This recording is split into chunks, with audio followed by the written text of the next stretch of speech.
Subscribe कीजिए YouTube channel को और बेल आइकन को प्रेस कीजिए ताकि नई आने वाली वीडियोस की नोटिफिकेशंस आपको बिल्कुल टाइम पर मिल सकें। शुक्रिया।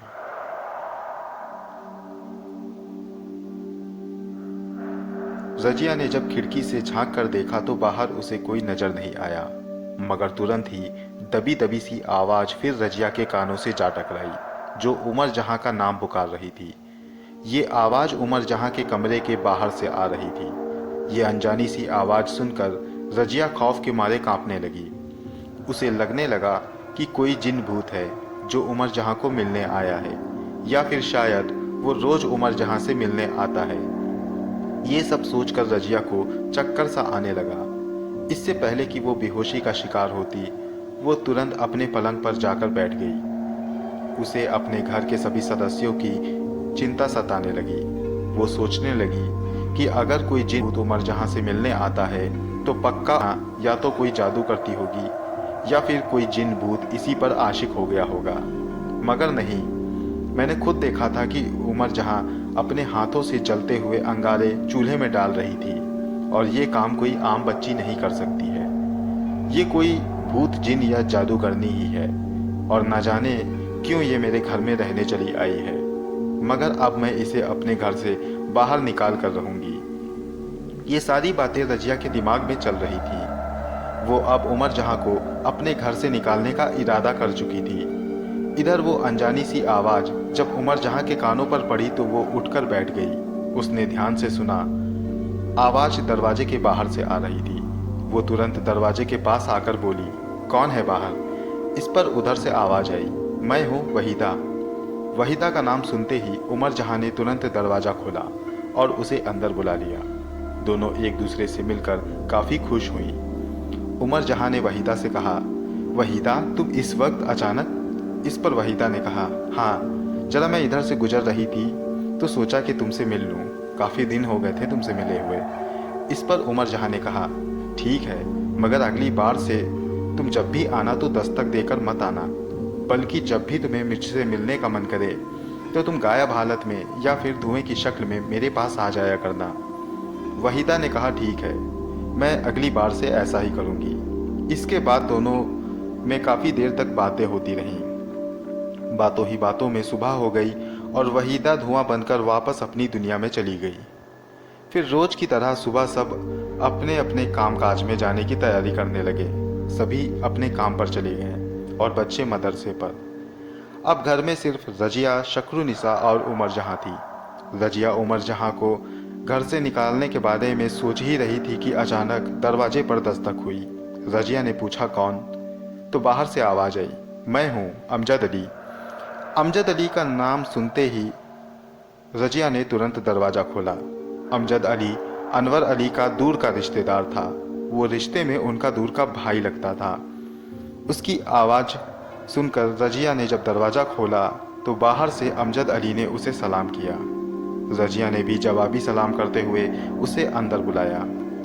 अमजद अली ने जैसे ही अपने कदम घर के अंदर रखे, उनके दिल में एक सनसनी सी दौड़ गई। उन्होंने कमरे के अंदर जाने से मना कर दिया और बाहर ही बैठने को कहा।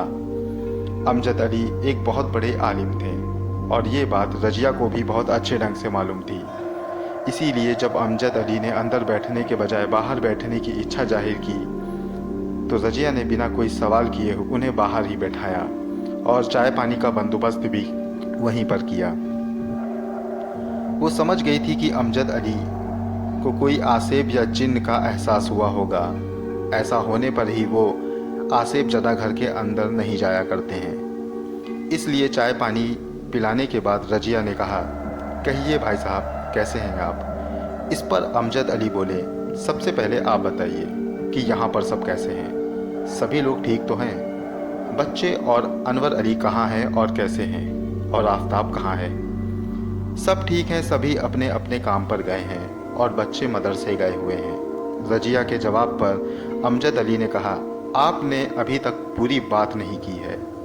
आपके चेहरे से ये तो यूं लग रहा है कि आप किसी कश्मकश में हैं, और दूसरी, मुझे यहाँ पर जिन या आसेब का एहसास हो रहा है, इसलिए मैं घर के अंदर नहीं आया।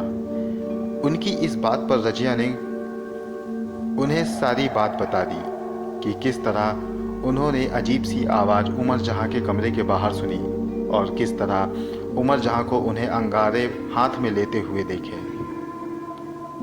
रजिया की बात सुनकर अमजद अली ने कहा, आप परेशान ना हो और जैसा मैं कहता हूँ आप वैसा ही करो। किसी तरह चुपचाप उस लड़की की इस्तेमाल की गई कोई चीज़, जैसे कोई कपड़ा या गहना या फिर उसके पैरों के नीचे की मिट्टी, इन सामान में से जो भी हो सके वो लेकर मेरे पास आ जाना। मैं कस्बे के बाहर पुरानी कोठी के पीछे वाली गली में आपको मिलूंगा। तब तक आप अपना ख्याल रखना और इस बात ही और से मत करना। ये कहकर अमजद अली वहाँ से चले गए। अब रजिया को सिर्फ अच्छे मौके की तलाश थी और शाम होते होते वो मौका आ ही गया। उमर जहाँ के खाना बनाने के बाद रजिया दबे पांव रसोई घर में दाखिल हुई और उस जगह की मिट्टी उठा ली जहाँ उमर जहाँ के पांव पड़े थे। वो चुपचाप बहाने से घर से बाहर निकलकर अमजद अली के पास जा पहुंची। अमजद अली ने उसे अपने घर के अंदर बुलाया और एक कमरे में ले जाकर उन्हें बैठा दिया और खुद भी उनके सामने बैठ गया। कमरे के बीच में एक थाली में पानी रखा हुआ था और उसके पास एक बड़ा सा दिया भी रोशन था। अमजद अली ने रजिया से मिट्टी ली और अपने हाथों में लेकर वो मन ही मन कुछ पढ़ने लगा। उसके बाद उन्होंने उस मिट्टी को थाली में डाल दिया और उसे निहारने लगे। वो बड़ी गौर से थाली के पानी को निहार रहे थे। वक्त गुजरने के साथ साथ उनके चेहरे पर परेशानी की लकीरें भी उभर रही थी। रजिया बेसब्री से इंतजार में थी कि अमजद अली जल्दी ही उसे कोई बात तफसील से बताएं, मगर इसी बीच एक अजीब देखने को मिली। रजिया ने देखा कि थाली में रखा हुआ पानी अपना रंग बदलने लगा। कभी वो लाल हो गया तो कभी दूध की तरह बिल्कुल सफ़ेद। इसी तरह रंग बदलते हुए आखिर में वो पूरी तरह नीला पड़ गया। ये देखकर अमजद अली ने सिर हिलाया और फिर कुछ पढ़कर पानी में दम किया और उस पानी को घर के बाहर फेंक दिया। और तब उन्होंने तफसील से रजिया से कहा, रजिया जी, मैं जो आपसे कहने जा रहा हूँ उसको सुनने के लिए आप अपने दिल और दिमाग को बिल्कुल मजबूत कर लीजिए। रजिया ने कहा, जी बताइए क्या बात है। इस पर अमजद अली ने कहा, बात दरअसल ये है कि आपका जो शक था वो बिल्कुल सच है। उमर जहाँ कोई मामूली लड़की नहीं है, बल्कि वो एक जिन है, एक इफरीत जिन, जिन्नातों में सबसे ताकतवर मखलूक, जो मरीद जिन्नों के बाद ताकत में दूसरे पायदान पर गिनी जाती है। इनकी ताकत से टकराना बड़े बड़े लोगों के बस की बात भी नहीं होती। ये अगर चाहें तो चुटकियों में इंसानों को तबाह कर सकते हैं और जिन्नातों को ये अपने ताबे रख सकते हैं। ये चाहें तो आपके ख्यालों को पलट भी सकते हैं। बहुत सी ताकतों के मालिक होते हैं ये। अमजद अली की बातें सुनकर रजिया के हाथ पांव खौफ से सुन पड़ गए। उसने कहा, अब मैं क्या करूं? कैसे अपने परिवार को इस मुसीबत से बचाऊं? इस पर अमजद अली ने कहा, पहले मुझे ये बताइए कि वो कितने दिनों से आपके घर में रह रही है। इस पर रजिया ने कहा, काफ़ी दिन हो गए हैं। अमजद अली बोले, क्या इस बीच घर में किसी को कोई नुकसान हुआ? रजिया ने कहा, नहीं। अमजद अली बोले, तो फिर ये यहाँ किस मकसद से आई है? अगर इसे यहाँ पर किसी को नुकसान पहुँचाना होता तो ये कब का पहुँचा चुकी होती।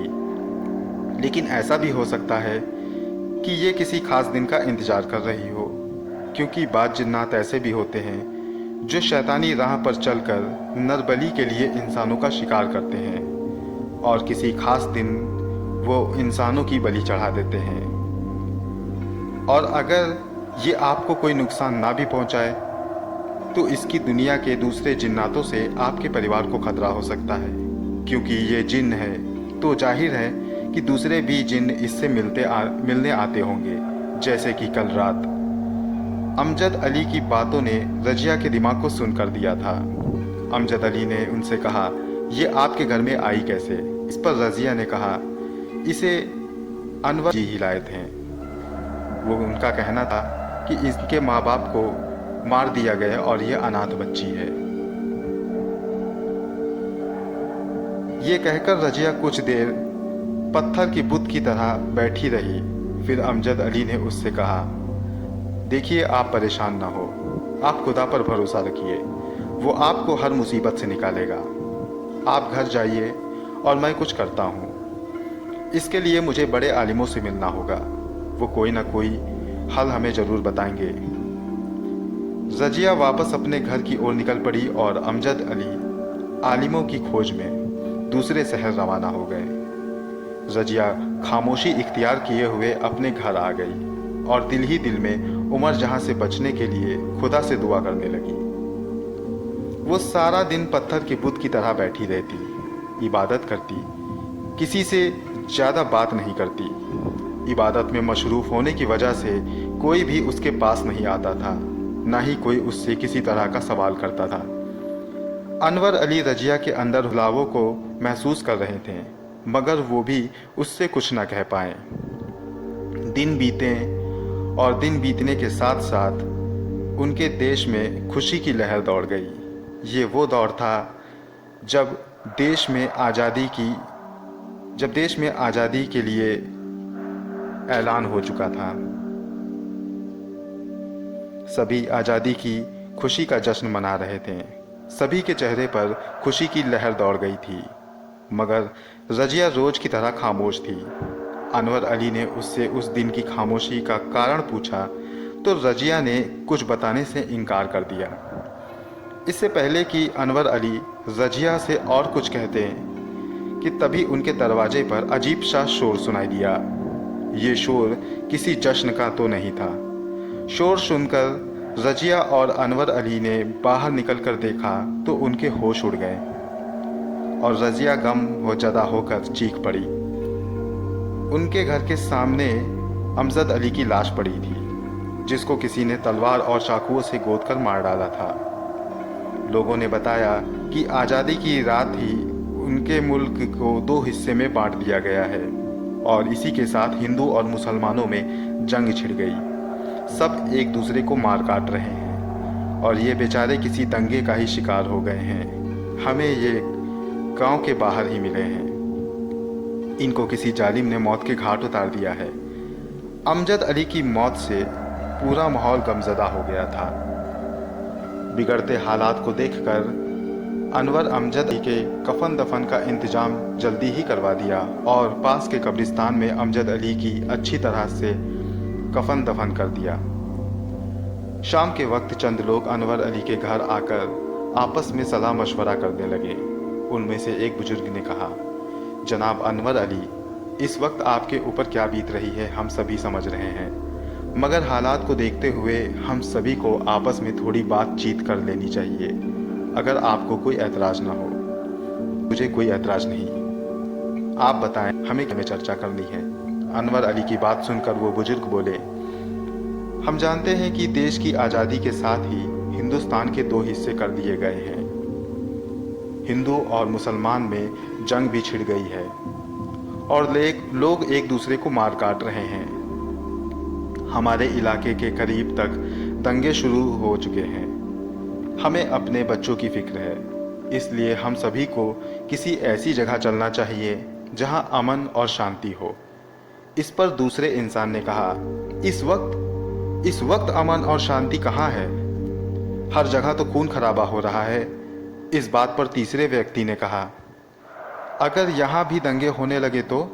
क्योंकि अभी हिंदू और मुसलमान पूरे मुल्क में बसे हुए हैं, इसलिए जाहिर है कि दंगे कहीं भी हो सकते हैं। सभी मुसलमान इसी ओर आ रहे हैं। मेरी सलाह मानो तो हम सभी को यहीं रुकना चाहिए। चौथे आदमी ने कहा, हिंदुस्तान के इस हिस्से में हम महफूज रहेंगे। इस पर अनवर अली ने कहा, मगर मैं हिंदुस्तान के हिस्से में बसूंगा, क्योंकि मेरे पुरखों की ज़्यादातर ज़मीनें और कारोबार वहीं पर हैं। अगर मैं यहाँ रह गया तो वो कुछ खत्म हो जाएगा, इसलिए मैंने हिंदुस्तान में रहने का फ़ैसला कर लिया है। वहाँ मेरे और भी रिश्तेदार और दोस्त हैं। उनकी इस बात पर बुजुर्ग ने कहा, भाई जैसी आपकी मर्जी, हम तो यहीं रुकेंगे। पाकिस्तान को मुसलमानों के लिए ही रखा गया है। इस तरह सभी ने अपने अपने फैसले सुना दिए। अनवर अली के साथ कुछ और 2-4 परिवार हिंदुस्तान जाने को तैयार हो गए थे। उस रात को सभी अपना अपना जरूरी सामान साथ ले जाने के लिए बांधने लगे। उस रात कोई भी नहीं सोया। आफताब ने अनवर अली से कहा, अब्बू, हम ये घर छोड़कर चले जाएंगे तो इसका क्या होगा? इस पर अनवर अली ने कहा, हिंदुस्तान में हमारी बहुत सी ज़मीनें हैं बेटा, उनके लिए इस घर को छोड़ना ही होगा, लेकिन मैं इसे किसी के हवाले करके ही जाऊंगा। अनवर अली की बात खत्म होते ही एक शोर ने सभी के दिल दहला दिए। ये दंगे का शोर था। औरत और बच्चों को चीखने की आवाज़ें आ रही थीं। औरत और बच्चों को कत्ल किया जा रहा था। ये आवाज़ें करीब से ही आ रही थीं। अनवर अली को वहाँ के होते हुए किसी की भी फिक्र नहीं थी। वो बस सुबह होने का इंतज़ार कर रहे थे। सुबह होते ही वो रेलगाड़ी से हिंदुस्तान रवाना हो जाने वाले थे। रात भर सभी लोग जागते रहे। उस रात कर बच्चों और औरतों और आदमियों की चीखें सुनाई पड़ती थीं। चारों ओर खौफ का माहौल था। धीरे धीरे रात बीती और दिन की रोशनी फैलने लगी। अनवर अली ने कुछ रुपए अपने जेब में रखे और बाकी एक बक्से में दबाकर रख दिए।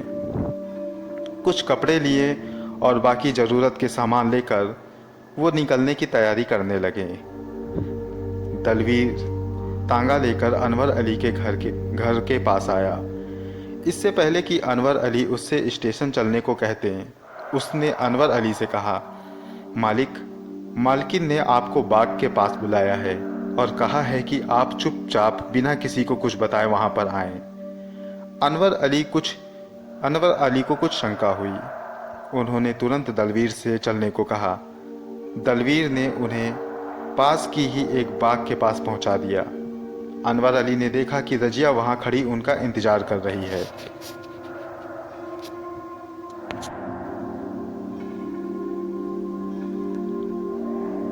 वो उसके पास जाकर उससे कहने लगे, तुम घर से कब निकली और इस वक्त यहाँ क्यों बुलाया है रजिया?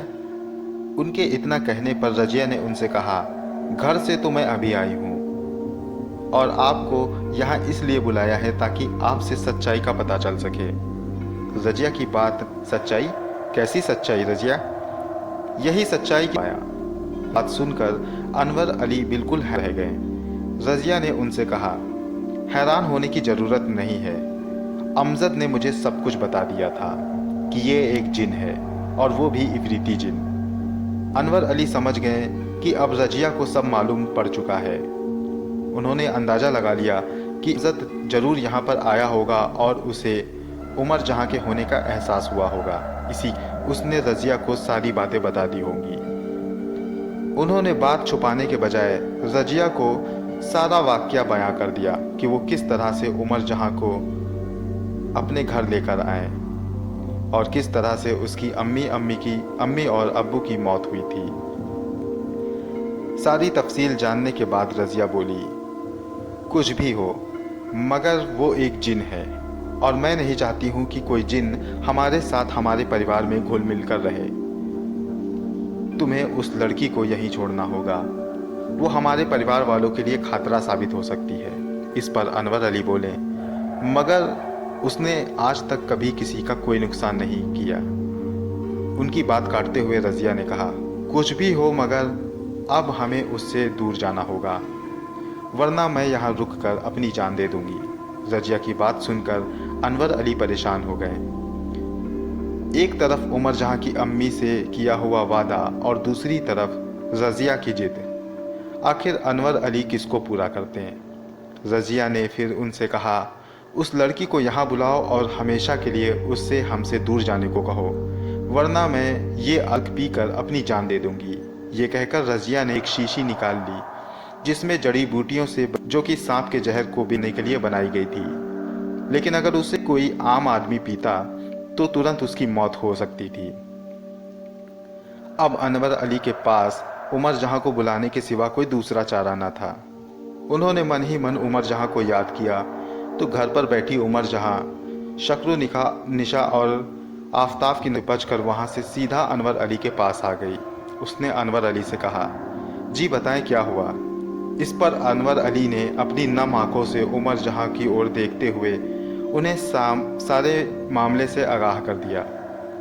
अनवर अली की बात सुनकर उमर जहां भी काफ़ी गमज़दा हो गई। उसने रजिया से कहा, मैंने कभी भी आप लोगों को नुकसान नहीं पहुंचाया और ना ही आप लोगों के लिए कुछ गलत सोचा। मैंने आपको अपनी अम्मी और अनवर जी को अपने अब्बू की तरह माना है। इस पर रजिया ने कहा, तो मुझे अपनी अम्मी समझकर मेरा कहना मान लो। अब यहाँ से हम लोगों का साथ छोड़ दो। तुम और कभी भी भूल से भी हमारे घर की ओर रुख मत करना, वरना मैं अपनी जान दे दूंगी। इस पर उमर जहां ने कहा, नहीं नहीं, आप ऐसा हरगिज़ ना करिएगा।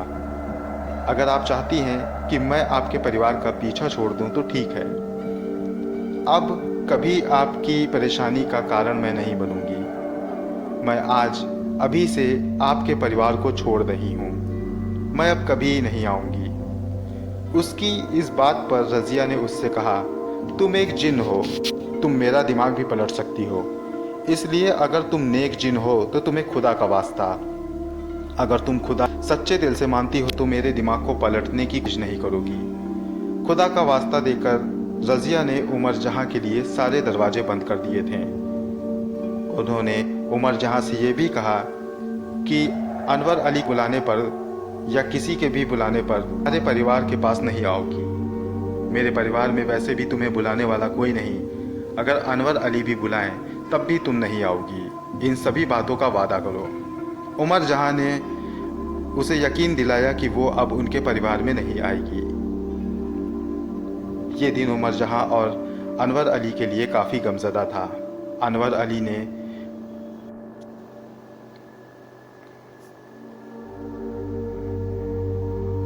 ने घर की ओर रुख किया और सामान बटोर कर तांगे पर सवार हो गए। उनके साथ घर के सभी लोग तांगे पर बैठ गए। अनवर अली ने आखिरी बार अपने घर को निहारा और आंखों में अश्क लिए वो स्टेशन की ओर रवाना हो गए। सभी ने उमर जहां के बारे में पूछा तो अनवर अली ने उनसे कहा, उमर जहां गई जहां उसे जाना था। उसके दूर के रिश्तेदार उसको अपने साथ ले गए हैं और अब वो शायद कभी भी नहीं आएगी। चारों ओर दंगे का माहौल था और जगह जगह लाशें बिखरी पड़ी थीं। ये सब देखकर रजिया का दिल घबरा रहा था। उसने दलवीर से रफ्तार बढ़ाने को कहा और दलवीर ने तांगे की रफ्तार बढ़ा दी। कुछ ही देर में वो लोग स्टेशन पहुंच गए और सभी रेलगाड़ी का इंतजार करने लगे। फिर कुछ देर में रेलगाड़ी भी वहां पर आ गई। रेलगाड़ी में हजारों आदमी सवार थे और सैकड़ों की तादाद में स्टेशन पर भी मौजूद थे। जैसे ही रेलगाड़ी स्टेशन पर रुकी, वहां पर मौजूद सभी इंसान स्टेशन पर चढ़ने लगे। दलवीर ने तांगा अपने पुराने साथी को थमा दिया और खुद अनवर अली के साथ रेलगाड़ी पर चढ़ने लगा।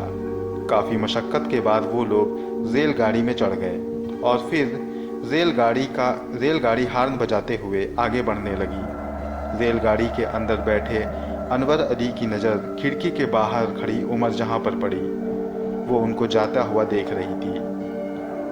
अनवर अली उसे देखकर मुस्कराए। उमर जहां ने उन्हें आंखों ही आंखों में सलाम किया। फिर गाड़ी ने धीरे धीरे रफ्तार बढ़ाई और अपनी मंजिल की ओर निकल पड़ी। इधर उमर जहां अकेली स्टेशन पर खड़ी रह गई। वो जाती हुई गाड़ी को देखती रही। अब वो बिल्कुल अकेले हो चुकी थी, बिल्कुल तन्हा। दोस्तों, ये कहानी जारी है। इस कहानी का अगला भाग मैं जल्द आपके पास लेकर आऊँगा। उमर जहां कहानी आपको कैसी लग रही है, हमें कमेंट बॉक्स में लिखकर ज़रूर बताएं।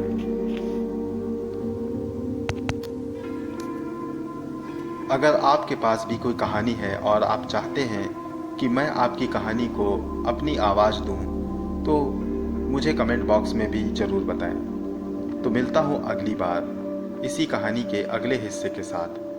तब तक के लिए गुड बाय और मेरे सभी व्यूअर्स को दिवाली की हार्दिक शुभकामनाएं।